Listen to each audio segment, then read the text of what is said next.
Hey folks, welcome to a special episode of Us As We Are. I'm Keegan Van Hook. Today we're visiting Pegasus International, a company here in Ashland that recycles plastic from around the community for use in 3D printing. And I'm here with Josh Majchyzak, who's going to show us around his operation and tell us a lot about it. Hey Josh, why don't you just introduce yourself? Hi, I'm Josh Majchyzak, the CEO of Pegasus. This is my shop. Cool, let's go check it out.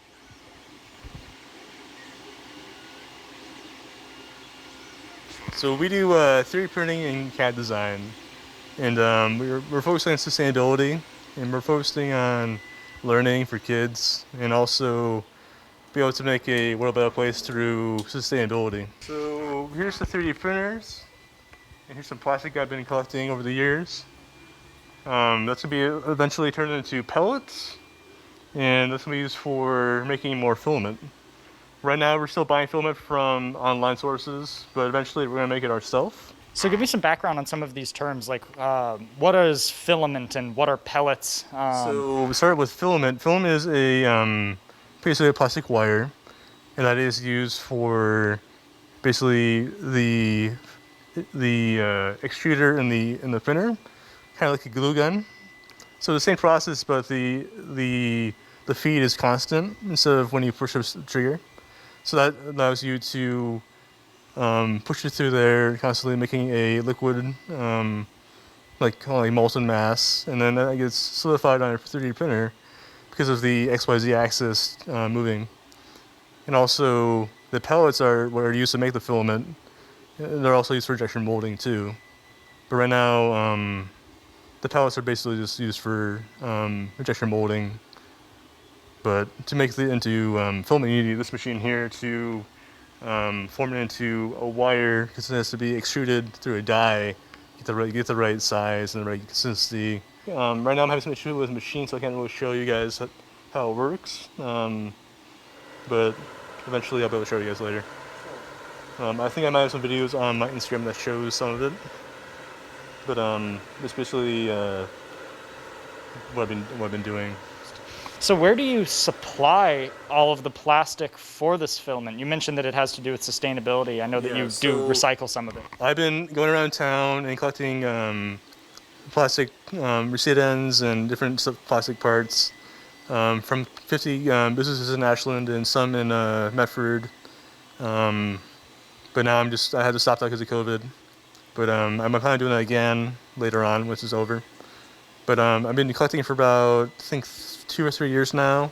So yeah, a lot of plastic from that.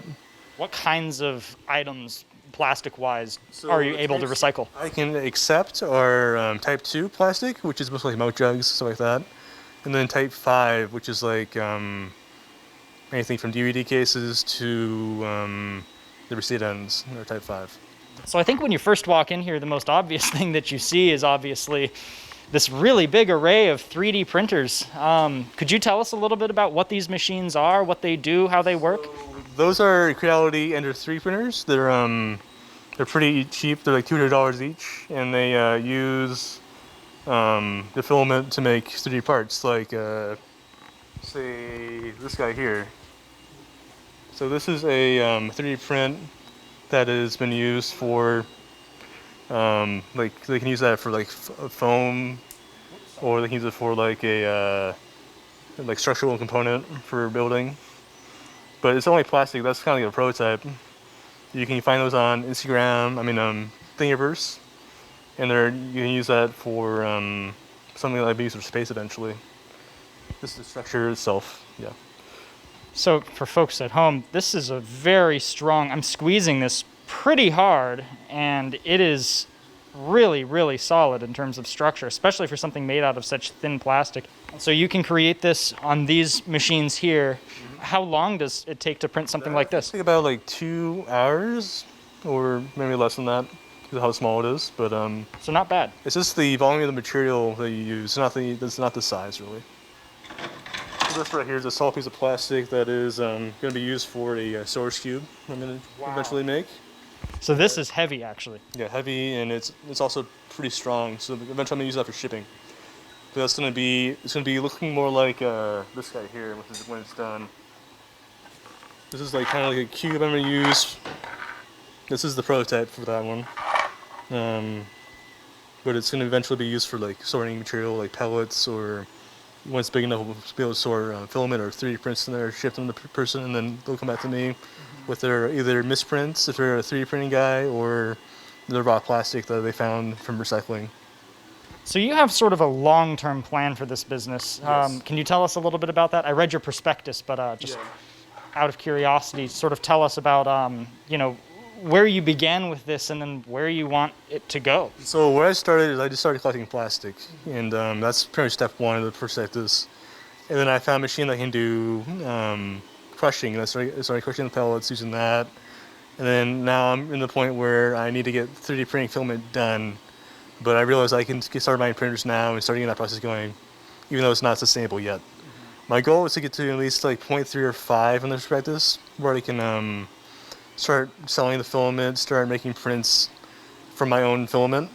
And at that point I'll be sustainable because I'll be able to take my misprints, turn them back into pellets, and I'll make them into filament.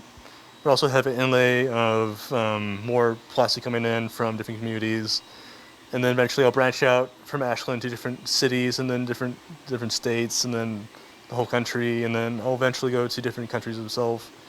Eventually be able to get out as much plastic as I can, and then eventually I'll go to metal 3D printing, which I'll start collecting metal scrap to see if I can turn that into a form that I be 3D printed with. And then from that I want to be able to make like hydroponic stuff, so we can do more farming indoors, and eventually I want to be able to make as sustainable as possible, so we don't have to worry about as much about like survivability or even disaster relief, because we'll have all the water we need in house, and also all the food we need in house, kind of thing. We also plan on eventually getting our own piece of land somewhere and building a facility there using 3D printing parts. Kind of like that one, but a bit more robust and used for actual structures. See the mindful the stairs. Oh, and right there you've got a big Pegasus banner. My banner I used during Maker Faire. It was on a big geodesic dome, and that was used to show people who we are. This way. So we have. Let's see if we have in here. So this is some stuff I got from shopping cart actually. This is like from the ice bags they used. Oh, I see. And that's from some rolls in the produce department. So it seems like the main thing that you kind of need is this harder sort of plastic. Yeah, like this plastic, is the most valuable. So this is the most valuable.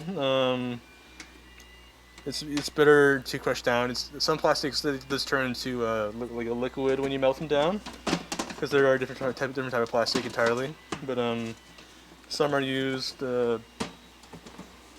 like actually like for thermostating plastics that are like a liquid first, and then they get turned into kind of like for figurines and stuff like that, or like injection molding parts that are just like thermosetting.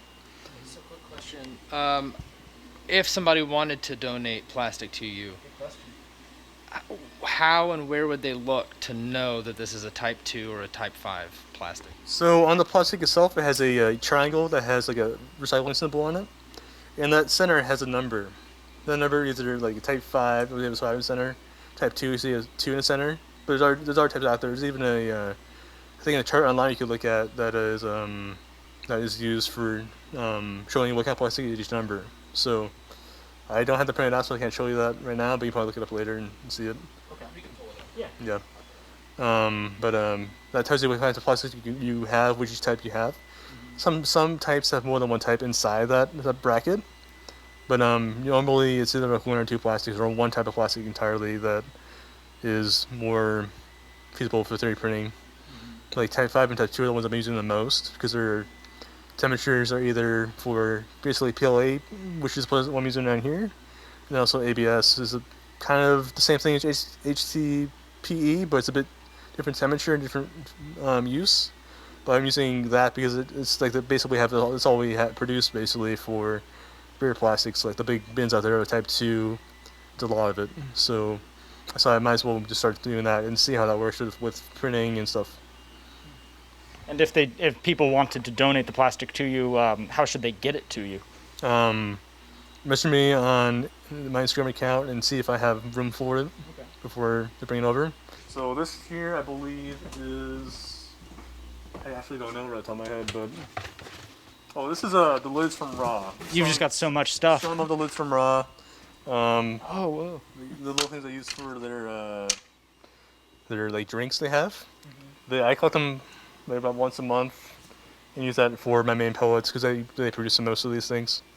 And then there's also the Racinas. I have a lot of those too. I'm not sure if there's any up here you can see, but there's also, you can see the DVD cases right there. That's from DJ Videos when they closed down.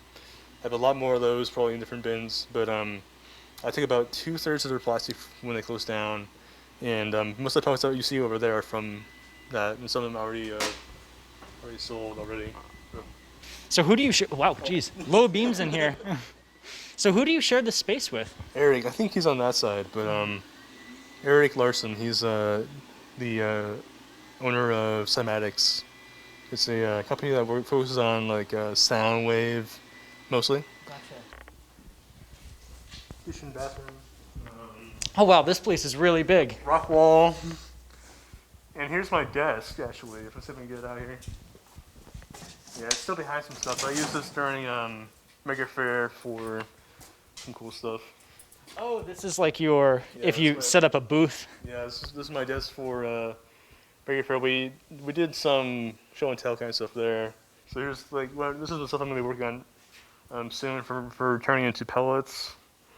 And then also we have more over here. These are kind of more miscellaneous items. Miscellaneous and also stuff that's being prepped for grind down. Then we have over here. So this is basically the crusher I use for making pellets.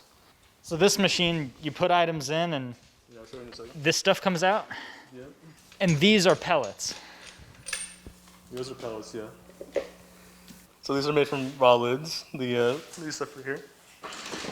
These have to be cleaned and delaminated and. And that's the stuff you were showing us in that black and yellow bin. So basically, we have a little insert in here that I take out because this can't be used for 3D printing at all. It's like a little plastic, but a little bit rubberized.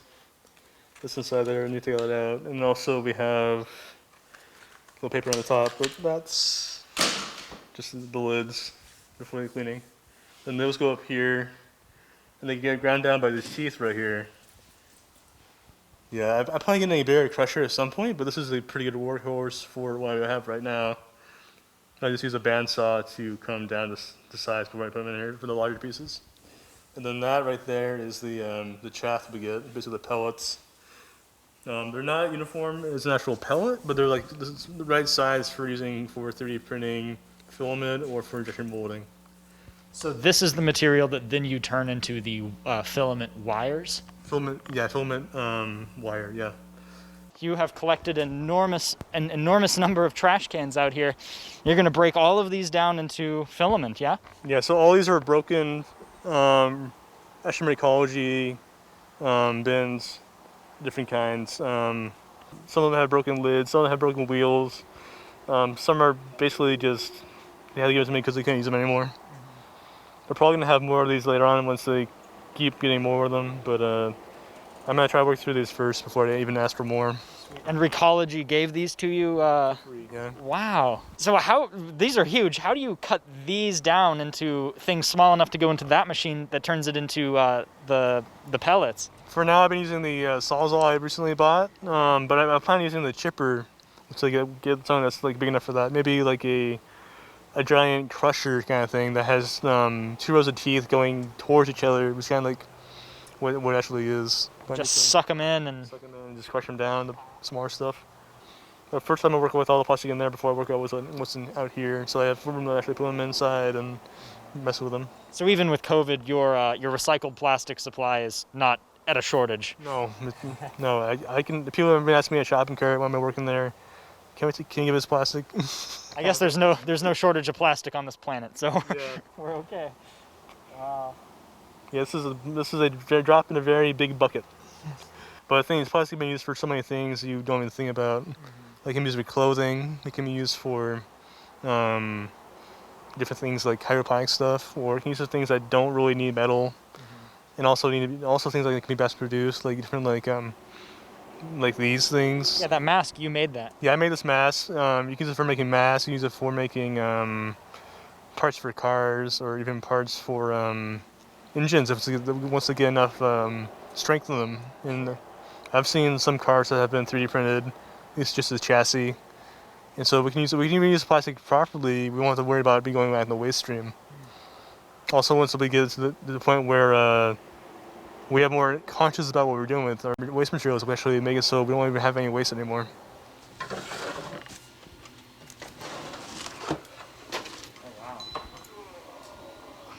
So tell me again what this was. This is your first crushing machine? This is my first crushing machine. It was hand cranked. Yeah, so if you look inside there, Trip, we have some plastic from misprints, and then we just put it in the top here, just cut some stuff up.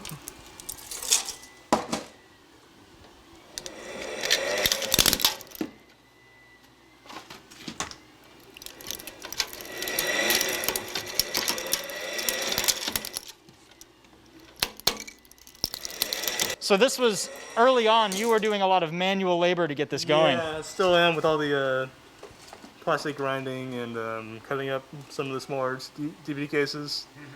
Right now we're just with a bandsaw, but basically this is the first crusher I ever had.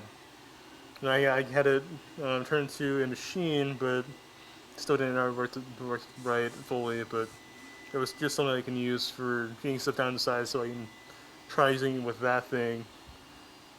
And then once I get the crusher, I can make the pellets more uniform, because this thing just comes up with this kind of stuff. I see. I had to use a blender at first, like a kitchen blender, to make it the pellet form. Oh, wow. But I found out that pellets were a little bit too small, because it's starting to kind of do like a powder, which is better for basically nothing. So a small start, but I mean, look at how far you've come now. You've got all these different machines and all these different processes to get everything going. You've printed a whole lot of different items. This is super cool, Josh. Yeah, it's not all of them. I saw some in the past. Some stuff I did like commission prints, or I did some things for shopping cart, some things for businesses downtown. It's mostly some stuff for prototyping different companies needed. Yeah, tell me about some of the applications that you've found that your 3D printed parts are able to fill. So prototyping is the main one for different companies that need it. Cosplay for making different like add-ons for costumes, or even masks, or even actual full-on like swords and stuff. My friend Saoirse, he got a set of blades made for cosplay. I designed those all in Onshape, which is a program I use to design stuff. And I use images to make that into a 3D object, and then use that basically as like a cosplay item. But also there's a lot of different things you can do. You can do like replacement parts for certain things, replacement parts, miniatures for D&D, keychains, building materials for like different applications.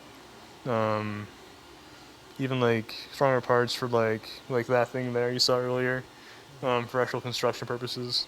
Did you say kids class? Did you do classes for kids? I did before COVID. I was teaching a 6th to 8th grade class during the Mondays and Fridays, like at different schools. Kind of like a thing where we teach the kids how to do 3D printing, how to do CAD design, how to do some tinkering with some different stuff. Nice. How to use 3D prints here and there. It was at the Valley School in Medford and the sister school here in Ashland.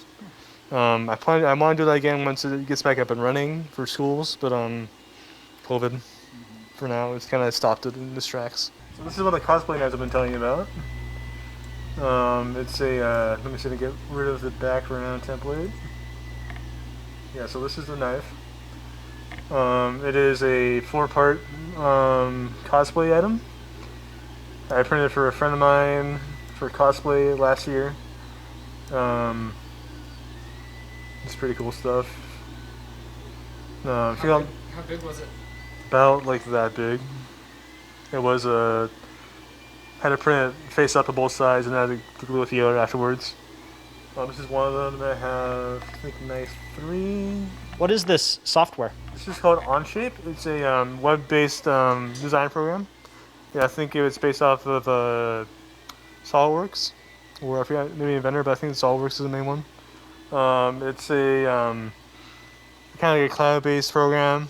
You can use it on your phone, tablet. I use it at work sometimes during my lunch, so I can actually work and prints and stuff. But mostly it's better when using it on the computer. But it's a very good workhorse for designing stuff. This is our RNF I made too. Those angles are hard to do.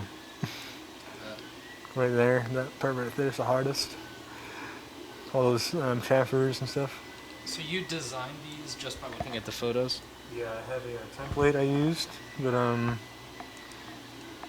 basically I just used the template to make the actual outline of the knife, and I designed it into 3D image, and then I used that template to show me how to get the right measurements and stuff with the blade, and you get an approximation of what it should look like from the side, kind of thing. But it took a long time to make.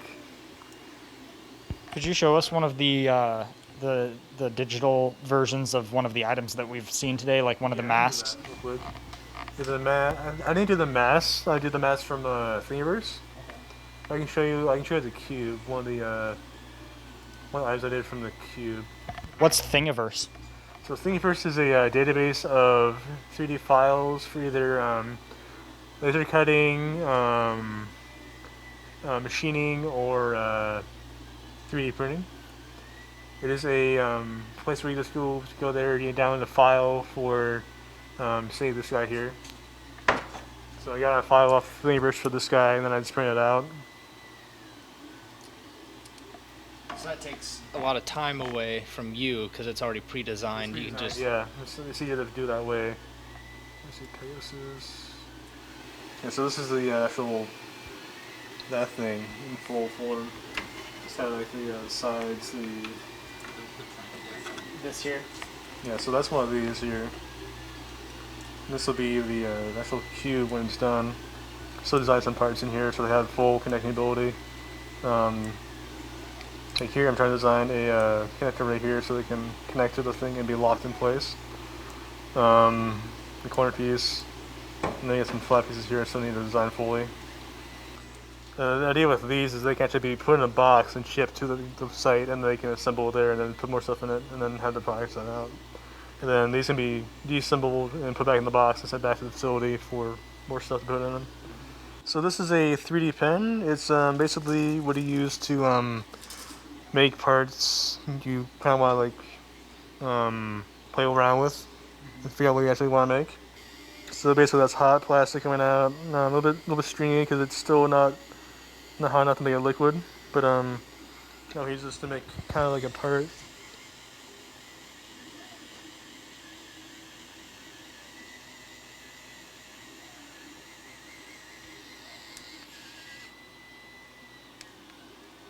Like that.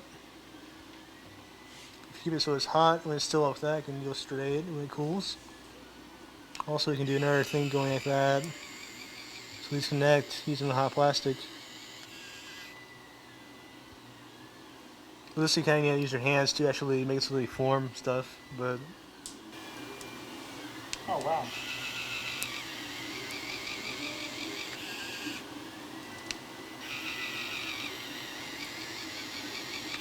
But I have an upper I'm actually in the process of constructing. It's going to be probably about 12 feet tall. It's going to be called the Colossus. That's going to be using the Delta variant of printing, which can have 3 arms that can move up and down, and has a center thing where the actual the filament is going to go into, or the pellets. I might use pellets instead of filament in that one because it's so large. If you walk over here, actually you can see it. This is one of the beams it's going to use. And it's going to be about this tall of a beam. Yeah, 12 feet tall. And the beam's going to be like that, like a triangle. It's to be able to print up like chairs, kayaks, actual construction components for stuff. And it's probably be mostly using pellets. That's huge. And then this might be the Z-axis for it, but for one of the sides. But it still needs to be figured out entirely. It's also the print bed. I want to be able to rotate it if I need to.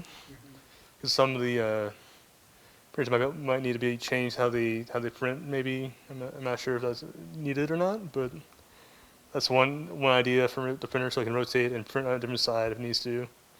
Eventually, I might be able to use the same concept, but use a robotic arm instead with the rotating bed, so you actually can print bigger stuff, like the size of a house or something like that, if you need to. Because I know they do printing with concrete and chromatic stuff. Like they print like structures for like low-income housing with some companies that do it. They use a cement that is a little bit more dry, so it can actually dry faster, and it can also hold its form. And through that, they can make structures that are 3D printed, and also have it so they're more stable because they have internal structures that are kind of like the one you saw in there with using 3D printing. Yeah, I've seen them, some experiments done by NASA actually using 3D printing structures in concrete, like you were saying, for like Mars bases and moon habitats and stuff like that. That's doable as long as you have the right materials on hand. And so you said that here on Earth we're using it for like low-income housing and such? Low-income housing, testing purposes mostly, I think, right now. Also, is faster housing. Also, you can use it to make modular components for a house if you need to, which I think might be faster because you have multiple printers at the same time printing the same unit. And if they've had the same thing they're doing over and over again, they can just move aside a tiny bit and just keep doing it. And I think that's what I'm going to do with my company, is make modular components first, so you mass produce those, and then you bring them to the site and actually build right like that.